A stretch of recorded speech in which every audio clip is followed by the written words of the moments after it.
So intoxicants at one time, when that verse was revealed, it was good to drink alcoholic drinks. No, it wasn't. Beverages. I mean, what it is that the Quran does say.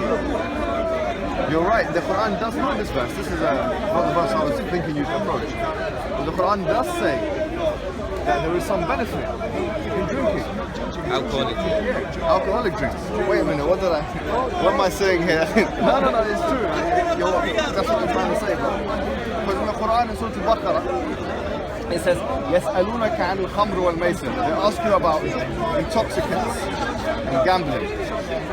قُلْ, say, فِيهِمَا إِثْمٌ كَبِيرٌ وَمَنَافَعٌ لِلنَّاسِ. That say there is a big sin and some benefit for humankind.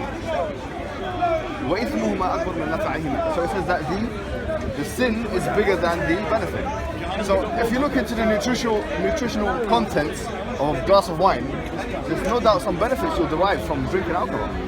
But what Islam is telling us to do is, despite the fact that there are some benefits, that the sin outweighs the benefits. Does that make sense to you? Yeah, I understand. There's other verses that say the sin outweighs the benefit. The harm outweighs the benefit. Are you a Christian or what are you? I'm a non-believer. Disbeliever? Atheist? I'm a naturalist. I believe in nature and material, matter.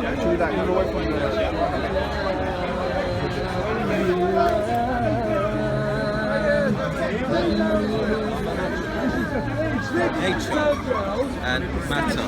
Yes. That's are you an my atheist? experience. Do you believe in God? What, in Allah? No, I'm just saying God. It's a supernatural entity.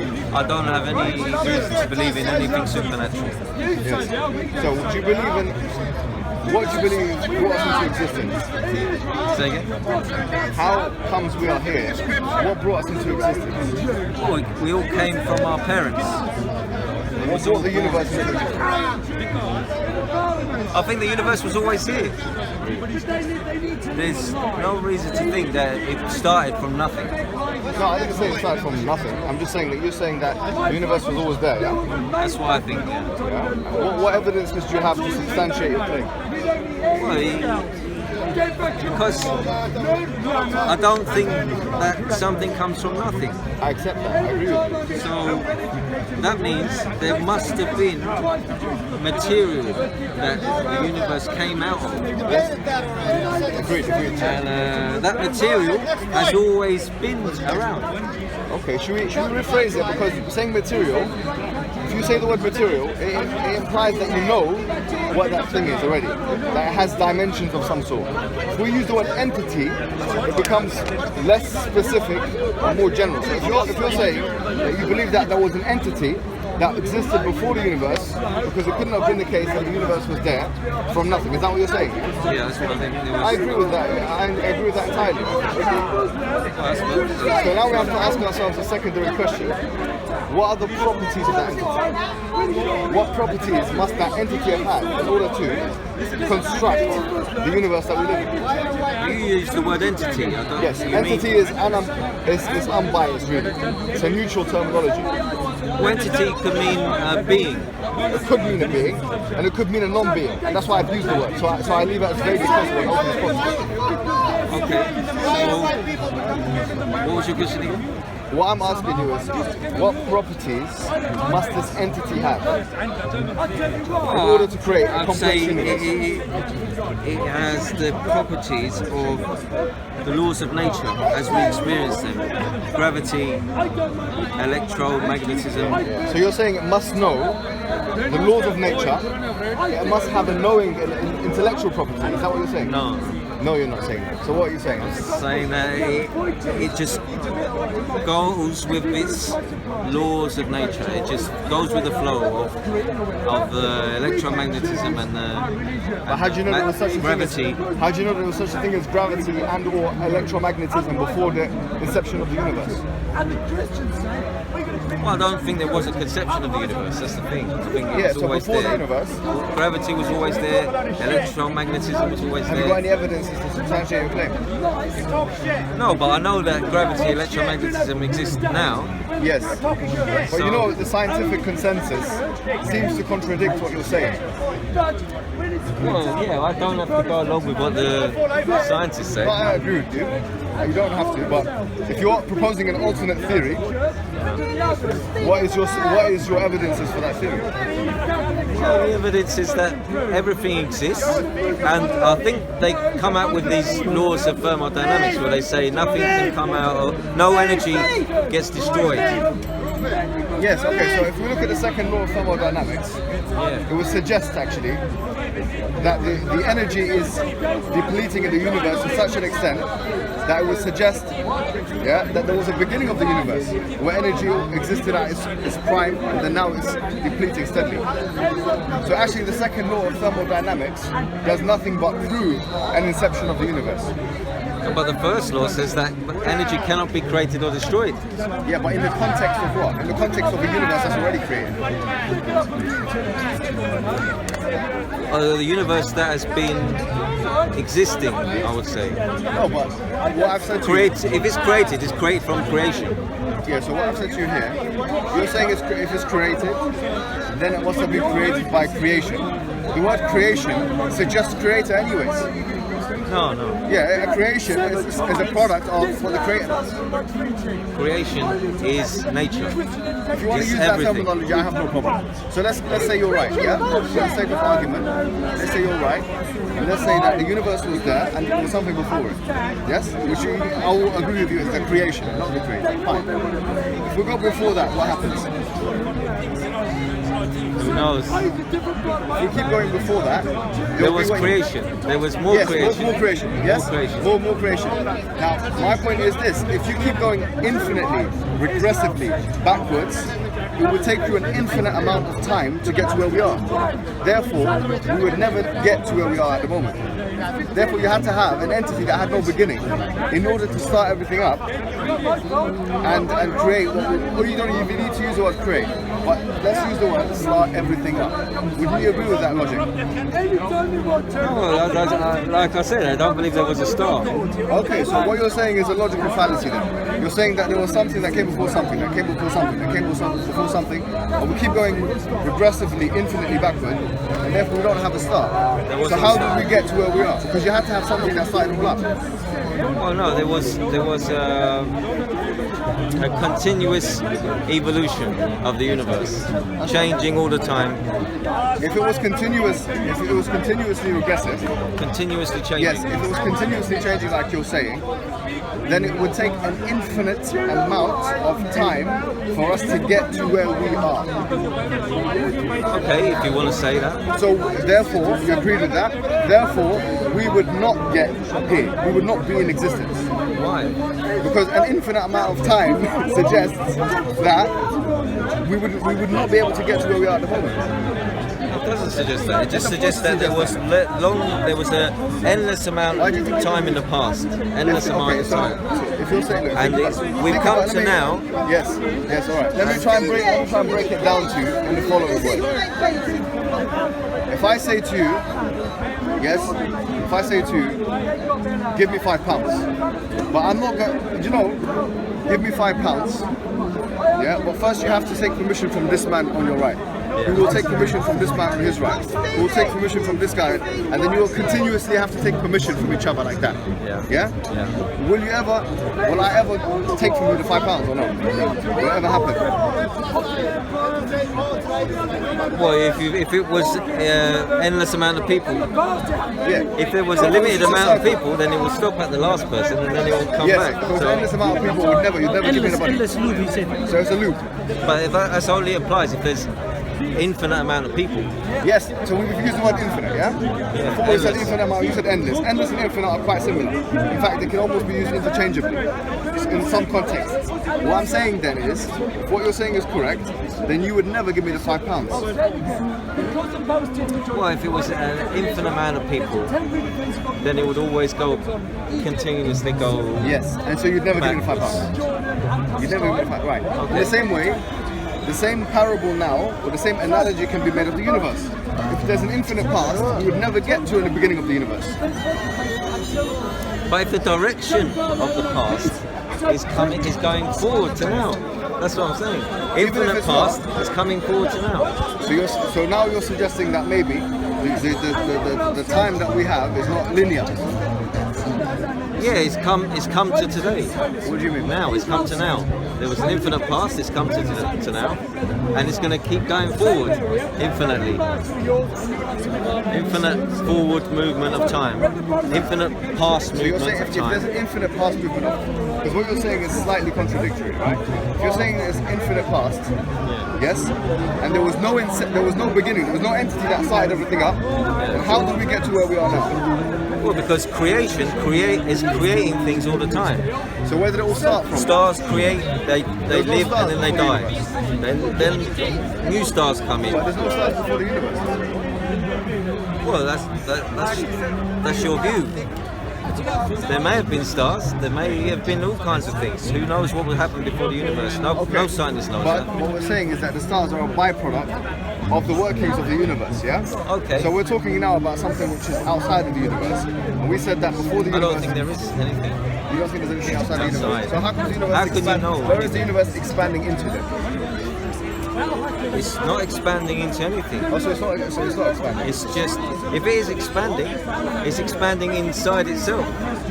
Now what you're saying is really a contradiction. There's no way something can expand inside of itself. It would not be called expansion then.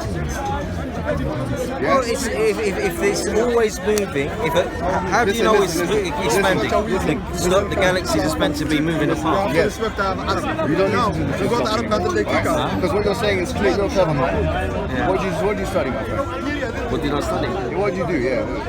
No, I'm a delivery driver. That's all Yeah, but what did you study before? No, I study religion all the time. Yeah, and it seems like you've done a bit of scientific studies, yeah? Okay. You looked into it. Yeah. So you're clever enough to understand that what you're saying is completely contradictory. Doesn't make sense. No. No, you're clever. Yeah, I know you're clever. It's not contradictory. No, it's over. I mean, How many people agree with that? No, it's the fact that you can have something which expands into itself doesn't make any sense. Expansion by definition means outward. All right, I'm saying expands in a direction that is within itself. I'm not saying into itself. It might be direction. The direction is outward, Yes. but it's the out after that. The further out you go, is the same universe. No, that my friend doesn't. I have to tell you clearly that's a contradiction, right? It's up to you. If I get a balloon That's and I blow, that's your opinion. I blow a balloon up, yeah? I said to you, this balloon is expanding into itself. Does that make sense to you? If it's expanding, what's it expanding into then? You say Expanding ask into me. air. In my analogy, it's expanding into what's around the environment. What's surrounding it? What is it Yeah, so surrounding? the air, the oxygen, the environment around us. So I'm blowing a balloon, it's The expanding out. universe, you said, is expanding into what? Yes, so this is... What is it expanding into? No, what we know from that, the fact that the universe is expanding, is not so much what it's expanding into, but the fact that there's something for it to expand into. Do you understand? Therefore, the universe is not infinite. The universe is not infinite. It had a beginning, and it's not infinite. How do you know it had a beginning? Because if it... Science Yeah, we're telling him. No, science doesn't prove it. You could look at a Hubble Space Telescope image and it will show you Continual galaxies expansion. really far away, impossibly far away, we talked about but the they're second still law. fully formed We galaxies. talked about the second law of thermodynamics, but I'll tell you something else. The fact that the universe is continually expanding suggests thereby that there was an initial point through which it expanded from. Yeah, that's the suggestion that scientists make. Fine. It may be So the science has case. okay, fine. So my point is, you're going against evidences and logic for no good reason. No. I'm going against the idea that the universe started from You guys go against your Quran. an atom or less than an atom Allah size, says do smaller not set up than sects of you Islam. can't even imagine. But you got Sunni and That's Shia. what I'm You going don't need against. to believe in these things Listen, anymore. I'm telling you. Let's dump this belief because it doesn't make sense. Let's now believe in something new, something that makes complete sense. What we believe as Muslims is the following thing. We believe that there was an all-knowing entity that had the creative capacity to change the situation that existed prior to the universe, which then created the universe, who then created the universe in a way which was finely tuned, as scientists are figuring out now. Because if you look into the cosmos and you look at the balances of the universe, you'll find that it's completely finely tuned. In a history of time, Stephen Hawking writes, he refers to the fine tuning of the universe. Even Richard Dawkins, who's an atheist, a staunch atheist, refers to the fine tuning of the universe. So atheists have admitted that the universe is finely tuned. Stephen Hawking doesn't know what he's talking about. Listen, So he doesn't know what his time is. He says he calls his book about time, and he doesn't explain what time is. Martin Rees, he writes a book called Just Six Numbers. In that book that he writes called Just Six Numbers, he says that there are 6 formulas that dictate to us the natural laws, as you say, as you put it, of the universe. Why the universe is put in a certain way. And he said that had these numbers been only very slightly, ever so slightly different, the universe would not be as it is now and had probably imploded upon itself. The word that you probably were trying to use when you were talking about expansion. So here we have a problem. We have a problem of reconciling the fact that you have such a finely tuned universe, yeah, with all of the balances that it has, even by the admissions of the atheists. That's a problem, whilst at the same time maintaining, yeah, that the universe did not have an intelligence behind it. So I say, let's put this problem away, let's put it to bed and say, in fact, the more rational recourse is to believe that there was an intelligence behind it, that had the intelligence, the creative capacity to change the situation. Now, does that sound reasonable to you, yeah? Yes, it does. Yes, it does. I know it does. Because if you say it doesn't, I'm going to suspect you, my friend. Does the universe look intelligent to you? The universe, does it look intelligent? Look, I'm saying to you that the laws of the universe, yes, the laws of the universe, the laws of physics, you can go as far as saying, are so complex that to suggest that they were a product of a random generation would be tantamount to suggesting a ridiculous kind of probability, which, by the way, some scholars have mentioned, some scientists have said that, you know, it goes above like 10 times 1, 2, 3 to the power of whatever it may be. So these finely tuned realities would dictate that there must have been an intelligence. Now, if you say that it's not the case, my question to you is, what's your defense? What is your defense for saying that? Because you have no reason to believe such a thing. The defense is that it just exists. Okay, you don't know there's intelligence. I will say to you that you have no evidences, you provided no proofs, and you started this conversation by telling me that I have no evidence. And so I say to you, look, don't throw stones when you live in a glass house. Think about what you're saying. Think about this reality again. And, yes, I come to a real conclusion here. I'm telling you, think about it. Just think. Think deeply. I have thought about it. Alright, think more. Because you obviously have not come to a rational conclusion. Okay? If you want to agree with me now, we can move on to the next stage. If you don't want to agree, I'll leave it as that and let you think when you go home. You're basically saying that because there's laws of nature in the universe, they must have come from a creator. Yeah, but I would put as an adjective before this word, laws, the word complex. So they're sophisticated or complex laws of the universe, which suggest an intelligence. That's what I'm saying. But where is this intelligence? Nobody's found any intelligence. No. You can look in the telescopes and you can't see any intelligence. That's an embarrassing argument. Because it's what you're saying to me right now. Yes, it's what you're saying to me right now. That which you can't see is that which you don't believe in. I've got no reason to believe if You believe in gravity? Gravity, I know, affects me. So why do you believe in gravity? because you know it's working. If I jump up now, I'm going to come back down. Okay, so you believe in gravity because of the effect of gravity. Yeah. I'm telling you to believe in God because of the effect of God. The same logic. What is the effect of God? We said this before. The finely tuned universe is a testimony to Effect of God. yes, the effect of God. The same logic would apply. Why don't you want to accept the logic?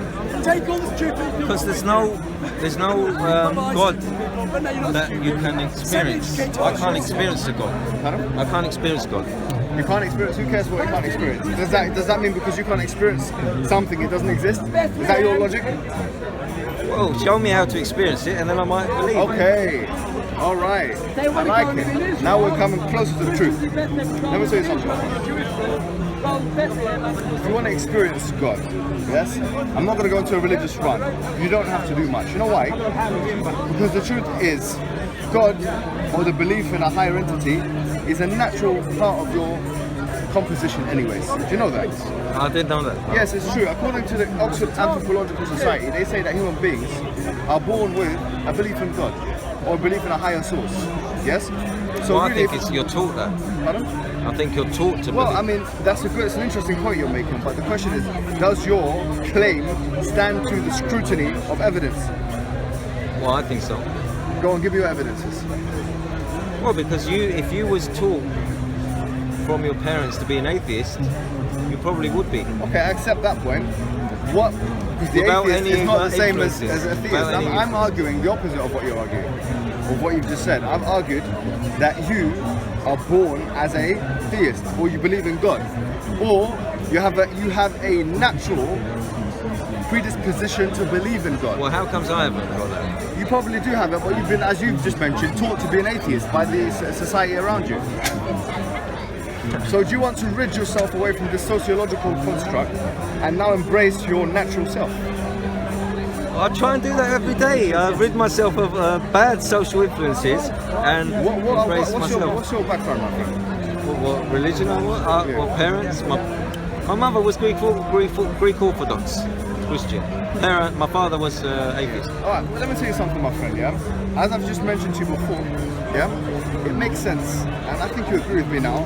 Okay, I know you're a humble guy, and I understand that you understand me, so I know you agree with me now. We're going to move on to the next part. God exists, yes? He's part of your predisposition. Let's move on to the next part. The next part is, what does God want us to do, yes?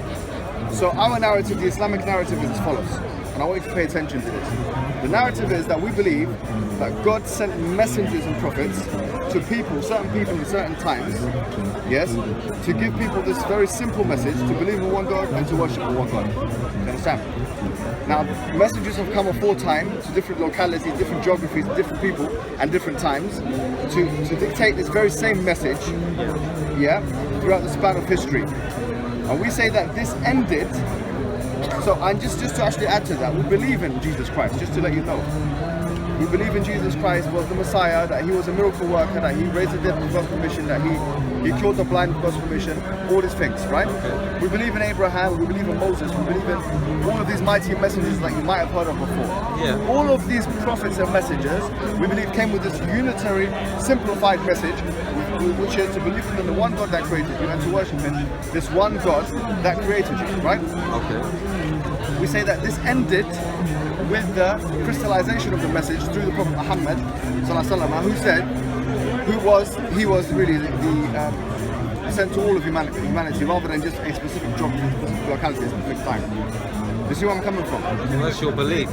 Yes. Okay. You can't Yeah. substantiate that. Really. Okay. Let's really. That's what I wanted you to say. The evidences that we bring forward, or the proofs that we bring forward, are as follows. Number one, the theological understanding of our religion is a very sound understanding. It has a very logical premise. We believe that God is one, right? And as I've explained to you before, this makes more sense to suggest that God is more than one, or that he is none.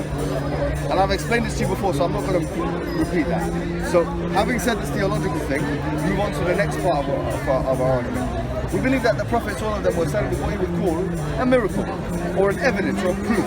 We would call an ayah, yeah? Or that is referred to as an ayah, which really dictates their authority, or shows their authority as being from God.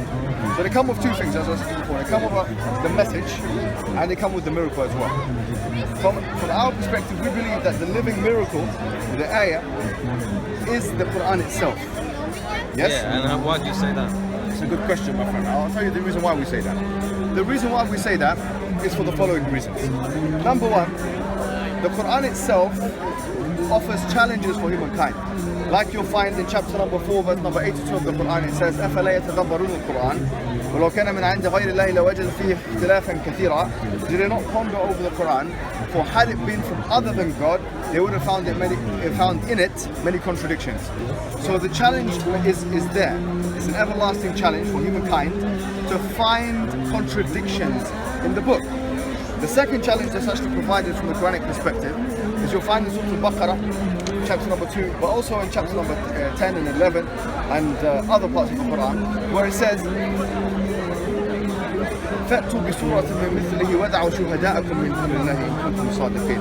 That if you believe that this is from other than God, then make or produce a chapter like it, and then call forth your witnesses from other than God, if you are in fact truthful. Now one may argue, how could this be the case?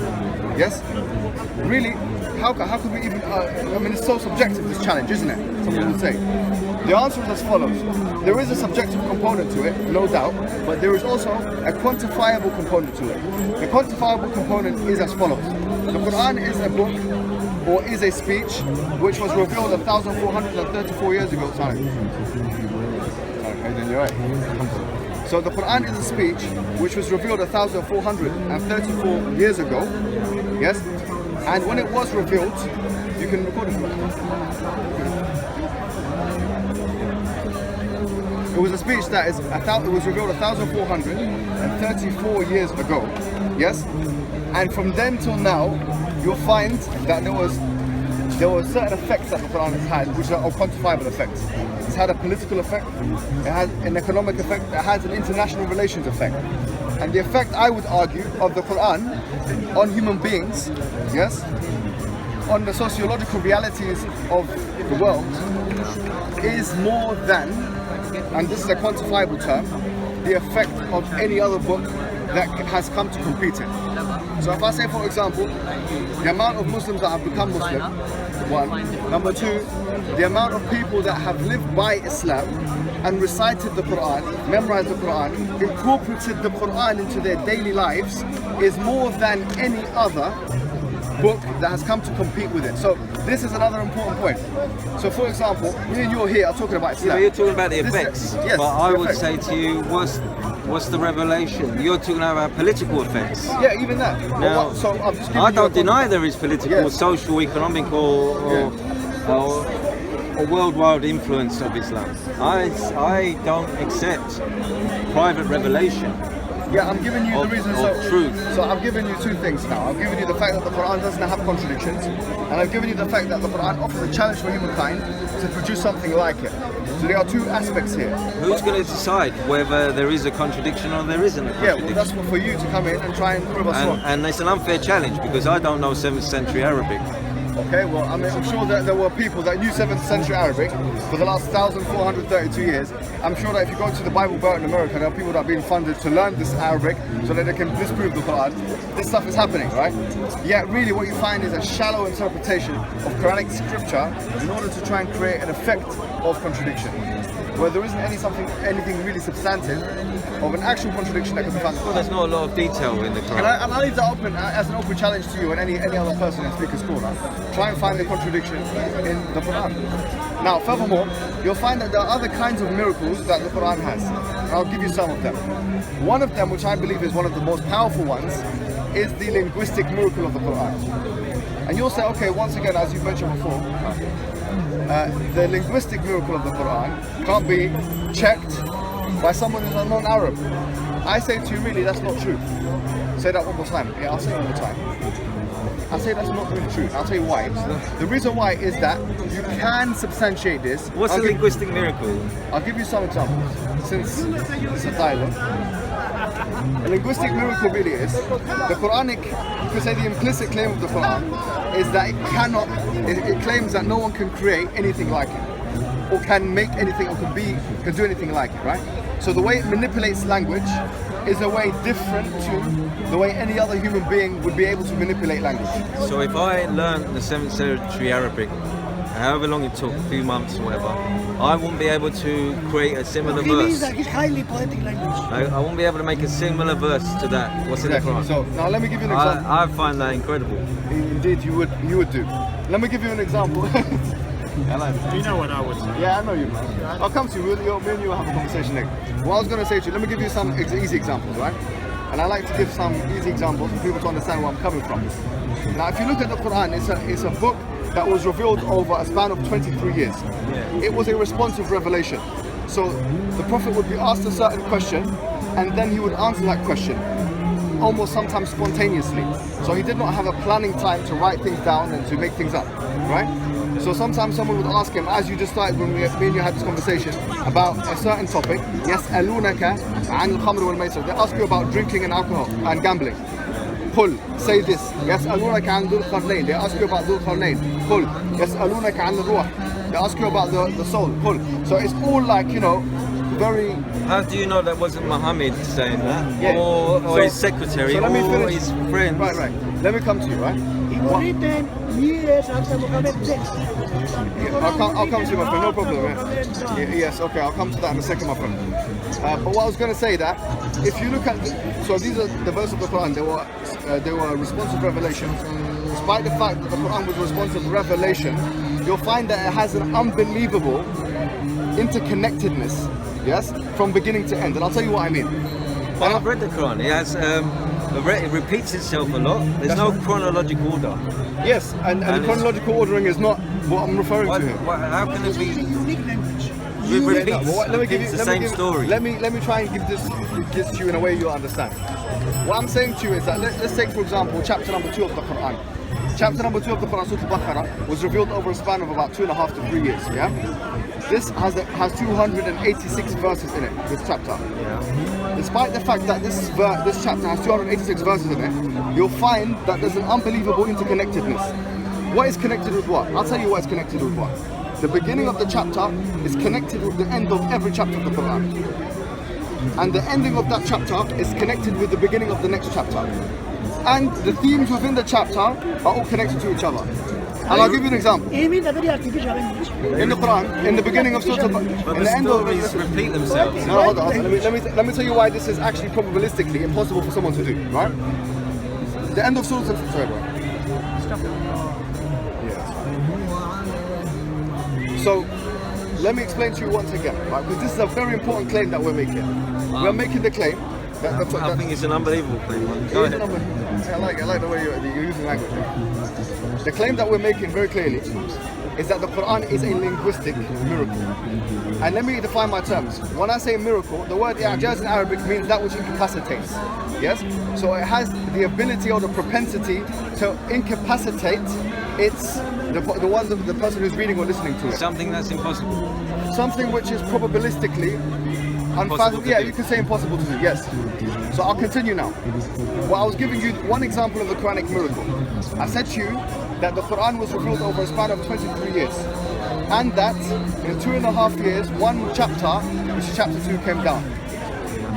And I told you also that the Quran was a responsive revelation, such that if someone were to ask someone a question, or the Prophet Muhammad a question, he would answer in the form of revelation, which means that he had no time to write things down or to calculate what he was going to write. But he had time to memorize, didn't he?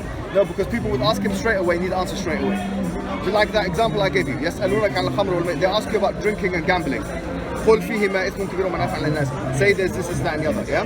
يسألونك عن الروح. They ask you about the ruh, the soul. Say this, that, and there's so many examples of this in the Quran, right? So he had no time to say, okay, I'll go back home. Yeah, I'll prepare an answer. I'll come back to you. Do you understand the concept here? Despite the fact that the Quran was revealed in this way, it in fact projects an unbelievable interconnectedness, which I will explain to you right now. So if you look at every chapter of the Quran, it has the beginning of the chapter links with the end of the chapter, and the end of that chapter links with the beginning of the next chapter. And I'll give you 3 examples just to make my point clear. The end of the first chapter, Surah Al-Fatiha, asks us, it's a dua that we're making supplication, where we're saying, اهدنا الصراط المستقيم صراط الذين أنعمت عليهم. These people that God has bestowed mercy over. So, in the end of the first chapter, God is telling us that there are a certain group of people who he has put ni'am on them, who has put blessings on them, good people. The beginning of the next chapter, Surah Al-Baqarah, it says, ذَلِكَ الْكِتَابُ هُدًى لِلْمُتَّقِينَ هُدًى لِلْمُتَّقِينَ. It refers to good people again. And it says ذَلِكَ الْكِتَابُ, so it refers to books. In the end of the chapter, it refers to good people once again. So it says, آمَنَ الرَّسُولُ بِمَا أُنزِلَ إِلَيْهِ مِنْ رَبِّهِ وَالْمُؤْمِنُونَ. Yeah, the mu'minun are there, which are the good believers. And it refers to the books again. كُلٌّ آمَنَ بِاللَّهِ وَمَلَائِكَتِهِ كُتُبِهِ وَرُسُلِهِ. The beginning of the next chapter, what does it say? Allah alif lam mim, Allahu la ilaha illa huwa nazal alayka al-kitab bil haqq. So once again it talks about books. The end of that chapter, and by the way, the beginning of Surah Al-Imran chapter number 3 starts with supplication. رَبَّنَا لَا تُزِغْ قُلُوبَنَا بَعْدَ إِذْ هَدَيْتَنَا وَهَبْ لَنَا مِن لَدُنكَ رَحْمَةً. And it ends with supplication. So you're saying that that's beyond human capacity to do. So be able to be The able to structure it the into it. poets do Why the do you say same. that? The poets Why do do the I say same. that?